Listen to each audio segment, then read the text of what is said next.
everyone, and welcome back to my channel, or welcome if you're new. My name is Erin, and I am the Erintainer. It's so corny, it's charming. I know.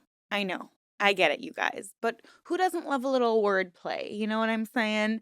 I hope you are having an amazing start to your week, and hopefully I can make it a little bit better.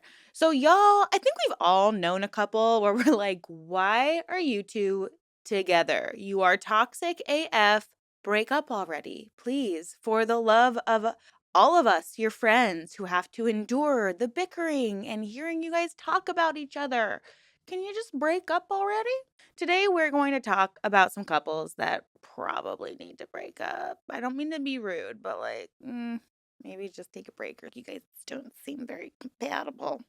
Let's get right into today's first story. Am I the a-hole for breaking up with my fiance because she went to her ex's birthday party? What do you guys think? Friends with the ex? Yay, nay? I'm not friends with any of my exes. Why would I be? No, I mean, I think some people can have like a healthy relationship with their exes, especially if you were together for, you know what? I don't know. I'm torn. Because if my fiance was friends with any of his exes, I would be like, why you friends? What y'all doing? Why you guys talking? Why? Aren't I enough for you? That's what I would say, but I'm also deeply insecure. All right, here we go. I, 27 male, have been in a relationship with my girlfriend, 26 female, for 6 years, and we officially got engaged last month. Congrats! But it's to end, isn't it? Okay. Our relationship was pretty great, but the only argument we occasionally had was her friendship with her ex, 27 male. They were friends from childhood, and they even dated for a few years. I was never comfortable with how close they were, and she even considered him her best friend, which was really irritating because I was her boyfriend and I was supposed to be her best friend. Fair, honestly. But I did not want to be controlling or control her friendship, so I never got in her way. But I did voice my displeasure. Her ex's birthday was a couple of weeks ago, and he only invited her and not me, and she really wanted to go. I was extremely unhappy and even voiced my concerns about it, but she told me she really wanted to be there at the party and promised me that she would treat me when she came back home. She also promised me that this was the last time she was ever going to hang out with him out of respect for my relationship, and especially since we were engaged. She promised she would slowly cut off the friendship after that night.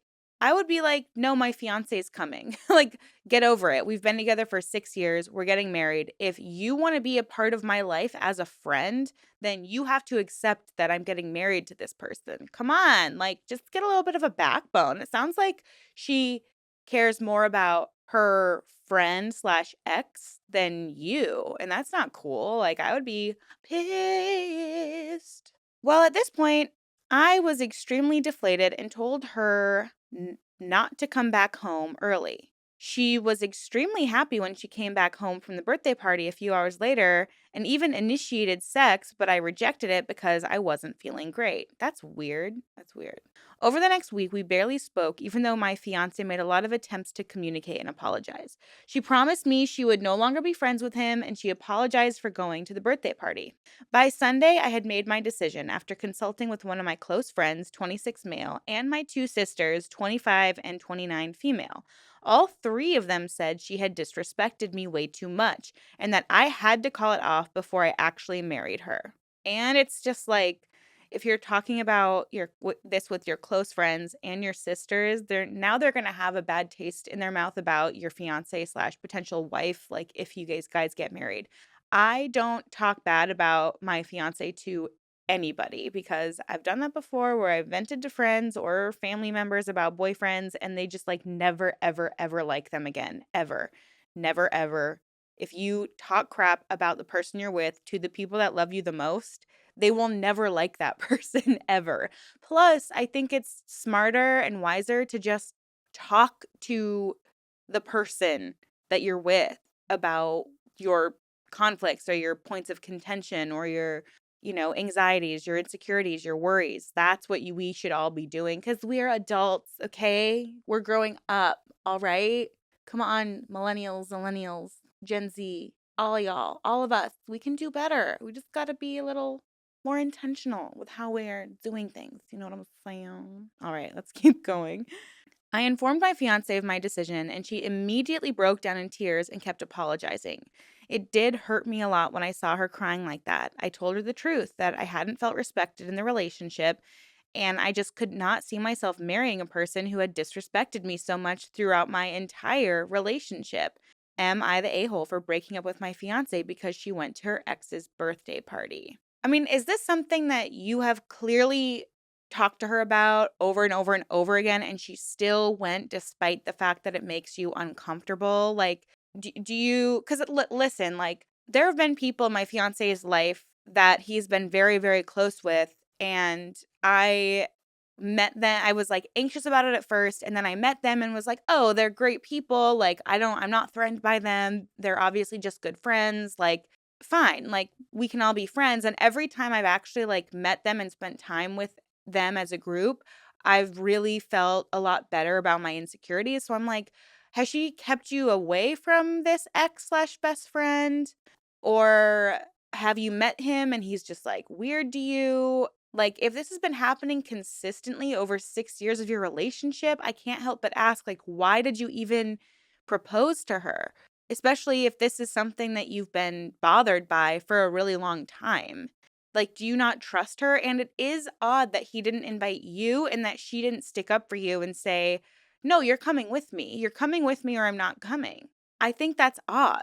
And sorry, not everything is solved by just banging it out. Like, how dare she come home from this thing knowing you're upset and then try to just like, "Oh, sorry, babe. Can we just like boink real quick and you can get over it for a sec?" No, no, that's not cool.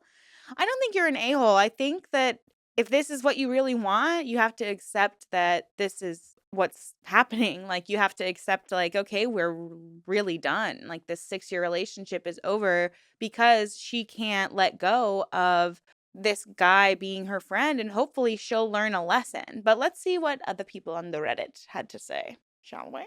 It sounds like there's some backstory missing. If you've been together for 6 years, that's 5 or 6 birthday parties her BFF has had. Were you invited to them and not this one? Did she always go to his birthday parties by herself? What was your relationship with the BFF like? When did they date? Because the timeline sounds like they possibly dated in high school. Yes, I was invited to all of his previous birthday parties except this one. My relationship with her BFF was fine until a year ago. I'm not sure what happened. My sisters guess that my ex fiance was probably just running her mouth to him. They dated in high school. You know, even worse, I think that that is crossing a boundary, no matter if it was your ex or another like male friend, unless you're like genuinely like, hey, I just needed opposite sexes perspective on this situation, but it's really not fair for you to go, especially to your ex, and like talk crap about your current relationship because you're confiding in someone that you used to be or have a very like intimate relationship with, or just a best like dude friend, female friend, whatever it is. And it does cross a boundary for me because if that's a person, if it's like that joke, like, this is the person you never need to worry about. If it really is that situation where it's like, oh, you don't have to worry about my best guy friend. Oh, you don't have to worry about my best girlfriend. But they're literally always like talking crap about their partner to that person. That's opening a door for that person to A, not like your partner, but B, tell you more bad things about your partner, especially if they have like a secret interest in you. It reminds me of stupid things I did when I was younger, and I remember, like, dating a guy, and me and my ex were still friends/friendly. Slash friendly. We never, like, hung out, we would just, like, text and stuff just to check in on each other, and it got to the point where we were both in relationships, but we were, like, venting to each other about the relationships we were in, and when we each broke up with those people, we didn't plan the breakup or anything, we just each happened to be single. We ended up seeing each other again. So it's like, come on. You obviously have some kind of like attachment to this person still, you know? Someone else responds, this makes a lot of sense. There have been a few posts recently of people complaining about how relationships with their SOs, friends, and family had unexpectedly gone downhill, and it turned out that they had all been subject to their significant other unloading personal problems onto them, which then clouded their view of the OP. Seems to happen a lot. Don't be too surprised if your ex and her BFF suddenly become an item, and sure as the sunrise tomorrow, he'll ride to her rescue. They always do. Yeah, I agree. I agree. That's what happens, guys. That's what happens. Just have that boundary. Don't go chatting away to your friends, your family. Talk to a therapist. Or just talk to your partner. Like the only way a relationship can be successful is if you can communicate with each other. And if you can't communicate with each other, then you're not going to last. You have to be able to have hard conversations. You have to be able to be honest with your partner. And if you try to be honest with your partner and your partner comes back at you with like a complaint or doesn't take it seriously, then like maybe they're not the person for you. Do not talk crap about your partner to your friends and family unless you are genuinely just like, hey, I need advice. We are dealing with a situation, right? But don't ever just blame it on the other person because there's always multiple sides to a story. Always, always, always, always. Guys, talk to each other, not other people, especially not your exes, okay? Just saying. If you're really talking that close with your ex, sorry, you probably want your ex a little bit. There's a little tiny part of you that might want your ex, just saying. But maybe you're friends. Who knows? I'm just because I'm not friends with any of my exes doesn't mean you can't be friends. Even if I wanted to be friends with an ex, I would feel like I was crossing a boundary, you know? As much as I'm like, yeah, well, we only dated for a few months. They're a really good person. Like, I'd like to be friends with them. It just feels like I'm crossing a boundary. Like, if they were to come to my town and be like, hey, let's meet up and get coffee, for sure. I'd be like, yeah, let's meet up, like, catch up. That's fine. But I wouldn't become friends with them. It would just be like, how you doing? Cool. Not all of them, though. Not all of them. Some of y'all. Some of y'all are crazy. Okay. All right. Here we go. Let's move on to the next one. Am I the a-hole? Wife ran up the finances for most of our 30-year marriage. I recently took over after I found out how much in debt we are. Okay, let's see. For most of my marriage, my wife has run our finances. This arrangement worked well for us, but I always felt like things weren't quite right. We had this arrangement because it allowed me to focus on my career while she ran our household. For most of our marriage, money was always an issue, but not terribly so. I always had a cursory understanding of what things looked like, but really turned a blind eye. In January of this year, I decided I'd take over completely. This after our accounts were frequently overdrawn and multiple loans are being taken out in my name. Oh my lord. Oh my lord.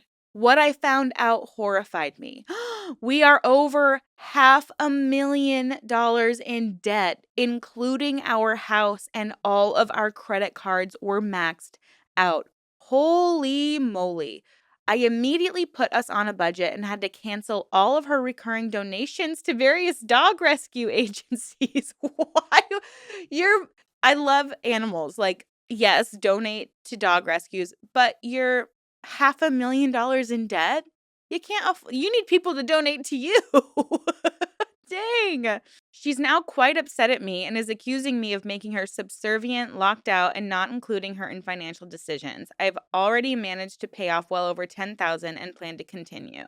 Am I the a-hole? Wow. You're not the a-hole. You're the only responsible person in this situation. It sounds like maybe because she doesn't have her own income, she feels like she is entitled to spend whatever she wants. Like there's definitely a void in her life, I feel like, that she's filling by spending money. And it's kind of like that stereotype of like retail therapy, kind of like maybe she's feeling like she's has a more purposeful life if she's donating to these like dog rescues or whatever else she's spending her money on. Because I mean, obviously, you didn't get into debt just because she's like donating to animal rescue. At least I hope not, because that's kind of wild.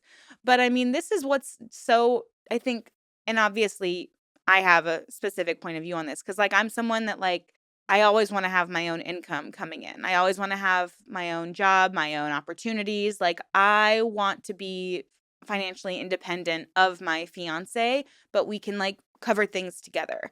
And I think anyone, whether you're a man or a woman, and your dependency financially is solely on the other person, it can lead to dangerous territory. Of course, I think that like if it works best for you and them to stay at home because childcare is so expensive. Like I have people in my life where I'm like, why are you even working? Like 90% of your income is going to childcare. You want to stay at home with the kids. You could do something else part-time on the weekends if you wanted. Like why are you spending all this money on childcare if you don't need to? Like it's just whatever works out for you is like whatever situation. Like it's I don't have kids, so I don't really know. But I'm just saying like I would feel nervous being totally financially dependent on my fiance. And I think if you have years and years and years of that dependency, and maybe like you said, you've been together 30 years. If you guys had kids, you raised your kids, maybe she's just feeling a little lost now. Like maybe if the kids are out of the house, she doesn't really know what to do with herself, with her time. And she wants a sense of purpose, and making these donations gave her a sense of purpose. But I definitely don't think that you're the a-hole. I think that she needs a hobby that doesn't cost much money or something. I think she probably already felt subservient to you. And the fact that you're basically like, now you have no access to my money or any money is making her feel even worse. And that's why she's coming at you with these like accusations. But there are a couple edits. So let's see those. 1. If your position is woman bad, man do better, you can F off. I feel like she lost her way at some stage. I agree. You're a really nice husband, because I feel like I don't know what David would do if I was in this situation. Edit 2. There was a lot of sage advice, and some had actually experienced this with their ex-spouses. I think my path is clear, and I have some hard tasks ahead of me. Yes, I could have been more involved, and that does make me partially the a-hole. The lesson is learned, and I will move forward. But she's also committed some errors that could lead to legal problems later. Oh no. I'm going to choose to let that go in order to dissolve the marriage peacefully. Whoa, with an understanding that she could accept an appropriately generous offer for alimony. I do not wish her ill or harm. It's simply not in my makeup to do that. Wow. Financial infidelity is a valid reason to divorce in a lot of places. Yeah, I just think both of y'all need to be involved in the finances. You do. You're a partnership. You're both having access to the money. You both need to be responsible. You should both have eyes on it. You both need to. And that's why I think, in my opinion, it's smartest to have a joint account where you both deposit money into every month. That's for all of your necessities. You contribute an equal amount. And then you have maybe a joint savings account for maybe trips you want to go on, or down payments on houses you want to invest in together. And then you still each have your own personal account, which is for whatever your personal needs are, right? Like if I want to go get my hair and nails done next weekend, I have my own account I can pull that from. And anything that comes out of the joint account, we talk about, we discuss together. If I want to make a large purchase and I need to dive into our joint account, then that's a conversation I would need to have with my partner. That to me is what seems the smartest thing to do. I think some people have this romanticized idea of like getting married and like we share everything 50-50, and like we just are in it together and everything's split down the middle, and that's like fine and dandy, but like in my opinion it feels dangerous, especially in this day and age where it's like you just never know what's going to happen, right? So that's it. Well, guys, that is all I have for you today. It makes me sad that that marriage is going to be probably ending. I understand. It sounds like this guy's really patient and loving and understanding of his wife's situation. But I mean, they should have talked more about it. That's wild, y'all. Why are we so afraid to talk to each other? Talk to your partners. Have a conversation. It's easy. It just goes like this. Hello, I want to spend money on this. Okay, well, I don't think that's a good idea. I don't like that you don't like that it's a good idea. Well, maybe let's compromise. Maybe you should get a part-time job so we can afford the thing. Oh, that's a good idea. Maybe I will. Yes. Okay, great. Now we came to a conclusion. just like this video. Thank you guys all so much for watching. I will see you in my next one really soon, but until then, have an amazing rest of your day, your week, whatever, and I'll see you in the next one very soon. Bye, y'all.